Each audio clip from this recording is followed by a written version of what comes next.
apóstol Pablo, ¿verdad? A la iglesia de los filipenses. Dice, el fin de los cuales será perdición, cuyo Dios es el vientre y cuya gloria es su vergüenza, que solo piensan en lo terrenal. Es decir, cuando el ser humano no tiene el Espíritu Santo morando en su vida, no ha aceptado a Cristo, no puede discernir ni entender las cosas que son de Dios.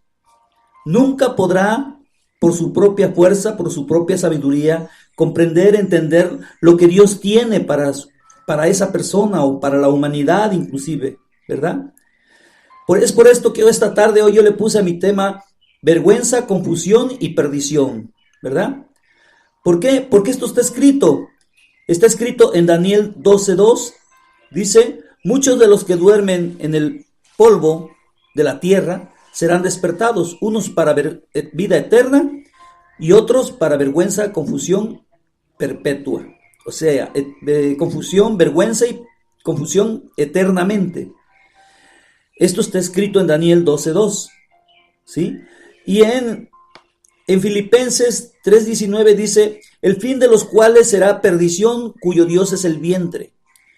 Las personas que solo piensan en lo material, en comer, en vivir, en estar placenteramente cómodos, dice, cuyo Dios es el vientre. Sin que usted se lo proponga tener un Dios, hacer un Dios de la comida, por el simple hecho de pensar solamente en el alimento y no pensar en Dios, usted ya tiene un Dios que es el alimento del cuerpo. Este puede ser un Dios, porque lo dice la palabra de Dios. Dice, perdición es cuyo Dios el vientre, dice, y cuya gloria, ¿cuál es la gloria de esa persona? Va a ser la vergüenza que solo Dios va a hacer sentir en nuestra alma. ¿Por qué? Porque solo piensan en lo terrenal, en lo material, en lo que no agrada a Dios. Al Señor que nos da la vida y que nos da la salvación, a Jesús, a nuestro Salvador, todos nosotros creemos por naturaleza que Dios nos ama, seamos como seamos. La verdad es otra. La verdad es que Dios quiere que nosotros escuchemos, miremos, entendamos, comprendamos su palabra y que la pongamos por obra en nuestras vidas, ¿verdad? Para que así nosotros dejemos un día de sentir vergüenza en su santa presencia. ¿Por qué? Porque le dimos más importancia a lo material, le dimos más importancia al alimento, le dimos más importancia a lo que no edifica nuestras vidas. Todos nosotros, para vivir en este mundo, necesitamos alimentarnos. Pero algunas personas creemos que si nos sobrealimentamos, estaremos mejor todavía. Esto es errado, ¿verdad? ¿Por qué? Porque ahora sí que por experiencia de la vida, sabemos que todo el que se sobrealimenta termina obeso. Entonces, la alimentación debe de ser algo así como sustancial y nada más para satisfacer la necesidad únicamente. No hacer un Dios de la alimentación, no pensar que entre más me alimento, estoy mejor todavía, saludablemente. Ese es un error muy grave, porque si yo me sobrealimento, lo único que voy a lograr es tener sobrepeso, sea de primero, segundo o tercer nivel, ¿verdad? Entonces nosotros tenemos que tener mucho cuidado. Hace años en el trabajo, un ingeniero me dijo, cuando me vio que me serví un plato bien copeteado en el restaurante, me dice, Luis, a ti te hace falta una cosa. Le digo, dígame, ingeniero. Dice, te hace falta aprender a comer. Digo, ¿cómo? Pues si yo como muy bien, le digo. Me gusta comer muy bien, llenar mi plato. Y me dice, no, dice, tú tienes que aprender a comer como si estuvieras enfermo, para que cuando te enfermes, verdaderamente no extrañes el alimento, la comida, no la desees. Es decir, tienes que educar tu organismo para saberte alimentar, me dijo. Yo le di la razón a ese ingeniero. Yo lo conocía, era mi jefe inmediato de trabajo, y yo no discutí con él. Acepté su consejo, su mensaje, su sugerencia, y hasta hoy lo he tratado de poner a prueba en mi vida. Pero volviendo a las Sagradas Escrituras, en el tema de vergüenza, confusión y perdición, dice el Señor, porque viven o vivieron las personas que ya están ahora sí que en el polvo, a su propia manera o a su propia sabiduría o a su propia inteligencia. La sabiduría que es del hombre finalmente aniquila al hombre. El hombre no podrá ser fuerte por su propia sabiduría. Solo la sabiduría que viene de Dios da y dará siempre al hombre vida, solo que la sabiduría del hombre jamás le permitirá oír, mirar o lo que es peor, recibir lo que viene del Dios eterno, del Dios santo, del Dios todopoderoso, del Creador que nos dio la vida. El hombre finalmente quiere vivir y nunca lo va a lograr jamás a su propia manera, ni por su propia sabiduría o astucia, o sea venciendo al hombre, o sea vencido por el hombre, morirá sin haber logrado vivir plenamente, como a Dios le agrada, como Dios lo desea en su corazón, que así viva el hombre. Cristo es la respuesta para esta incógnita. Para vivir solo conociendo a Cristo en su palabra, lograremos recibir vida. Él sí te hace verdaderamente libre y te da la vida ahora, aquí y vida después que termine tu ciclo en la tierra, en este mundo de pecado.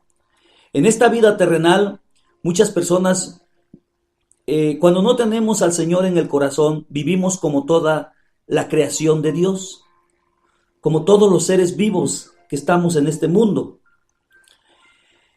Entre todos ellos, porque sin Cristo y sin Dios en nuestra existencia solo nacemos, crecemos, nos reproducimos y finalmente morimos. Esto se llama el ciclo de la vida, ¿verdad?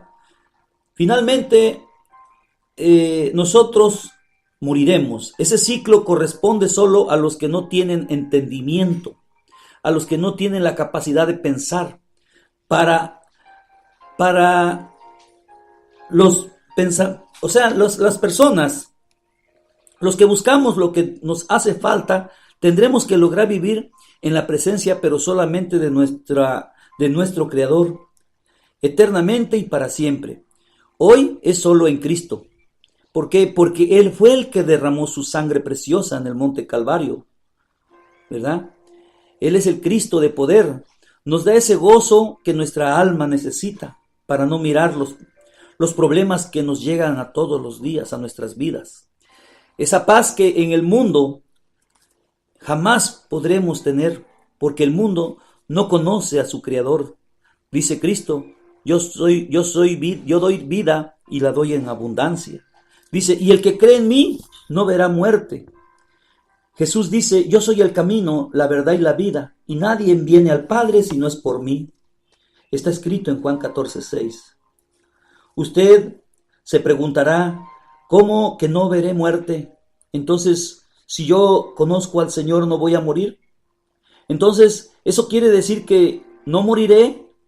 Lo que Dios nos dice es que usted de la vida de ahora pasará a la vida eterna, en la gloria de Dios. Es decir, lo terrenal tiene que morir y empezar a vivir en lo espiritual. Y esto solo es en cada persona que así decide aceptar al Señor. Esto es que usted muere y su propio yo ya no va a existir más.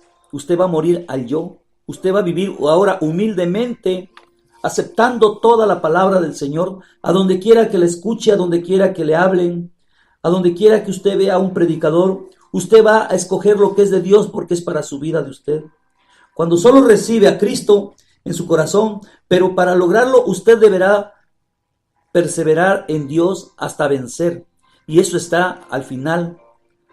Al final, pues que es a la llegada de nuestro Salvador Jesucristo. Y cuando usted deja de respirar, al dejar de respirar, usted no muere, usted duerme, dice el Señor, y de allí será levantado cuando Cristo venga en su santa gloria con todos sus santos ángeles.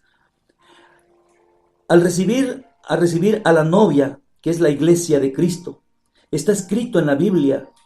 Esto está escrito y usted necesita saberlo, necesita conocerlo para que usted logre la salvación de su alma. Es cuando será levantado para vida eterna, dice Daniel, inclusive en Daniel 12:2. Solo conociendo por sus palabras, solo sintiendo su presencia. Solo así podremos comprender y comprobar que sus palabras son vida y son verdad. Y el Espíritu único de verdad, santo de Dios, dice Dios, no es hombre para que mienta, ni hijo de hombre para que se arrepienta. Así dice el Señor. Escrito está en Números 23:19. Búscalo y hallarás paz para tu alma. El hombre es inconstante, dice el Señor, en todos sus caminos, pero es incompleto desde que nace hasta que muere. Si no conoce al Señor, si no siente la presencia de Dios, si no vive con la idea de conocer al Señor, de saber a dónde va a ir cuando cierre sus ojos, cuando deje de respirar. Cristo es toda su vida, para usted y para mí. Cuando usted lo conozca, si un día decide recibirle en su corazón, entonces usted se va a decir, ¿por qué no lo acepté antes? ¿Por qué perdí tanto tiempo? ¿Por qué no lo busqué antes? Ahora sé de lo que me hablaban antes. Ahora lo entiendo, pero habrán pasado muchas cosas. Usted pudo haber recibido muchos azotes innecesariamente porque usted pudo haber aceptado al Señor cuando escuchó de su palabra. Solo tu Creador tiene lo que tú necesitas, lo que todo hombre, lo que toda la humanidad necesita. Solo Dios lo tiene. Dios nos quiere bendecir. Solo clama, dice el Señor, de lo profundo de tu alma, y te responderé. Y te haré sentir cosas grandes y ocultas que tú no conoces, dice el Señor. Cosas que jamás habrías experimentado, sin Él nunca habrías conocido. Cosas que vienen de arriba, de lo alto, del Dios eterno, del Padre Santo, del Dios Todopoderoso, del Creador nuestro que da la vida y la salvación. La injusticia de muchos. Esto es, en otras palabras, dicho en otra manera, la justicia personal de muchos es injusticia muchas veces hasta para nuestra propia familia, hasta para nuestra propia sangre. Vergüenza, confusión y perdición. Está escrito en la Biblia. Porque mirando no miramos el bien y oyendo no comprendemos lo bueno, dice en Mateo el Señor Jesucristo. En Mateo 13. Porque viendo no ven y oyendo no oyen, dice el Señor. No percibimos lo bueno, lo mejor, lo que conviene a nuestras vidas. No entendemos, dice Isaías. Lo profetizó así en el 750 años antes de la llegada de nuestro Señor Jesucristo a esta tierra, a este paraíso. De oído oiréis y no entenderéis, dice Isaías. Y oyendo no veréis y no percibiréis, no entenderéis, no entenderás. Este es el veredicto para los que no quieren mirar a Dios en su palabra, al Creador del cielo y de la tierra, al que hoy nos ama y quiere que no padezcamos en ese Hades, en ese lago que va a arder eternamente. No quiere el Señor que padezcamos. Somos su creación, dice Dios. Somos obras de sus manos. Nos dio aliento de vida el Señor y Él no quiere que perezcamos. Él quiere que escuchemos su palabra. Él quiere que le sintamos, que le conozcamos. He meditado y he pensado mucho en que una persona no puede amar lo que nunca ha visto. Usted si es muchacha o joven, no puede amar a un novio o a una novia que no conoce. Usted necesita conocerle para poderle amar. Lo mismo es con Dios. Si no conocemos su palabra, si no le sentimos su presencia, si no estamos agradando al Señor, no podremos tener su bendición. No nos plació creer a lo que oímos alguna vez o a lo que está escrito en la palabra del Señor, que nos hizo a imagen y semejanza. Qué gran pecado en verdad. Es un gran pecado vivir de esa manera. Errados estamos al pensar así. Qué gran desvío de nuestras propias maneras de vivir y de pensar. Vergüenza, confusión y perdición, dice el Señor, de la humanidad solo por no mirar a la verdad, del que del polvo nos hizo a imagen y semejanza, del que en el polvo nos levanta cuando nosotros caemos. Aún hoy estamos a tiempo. Aún hoy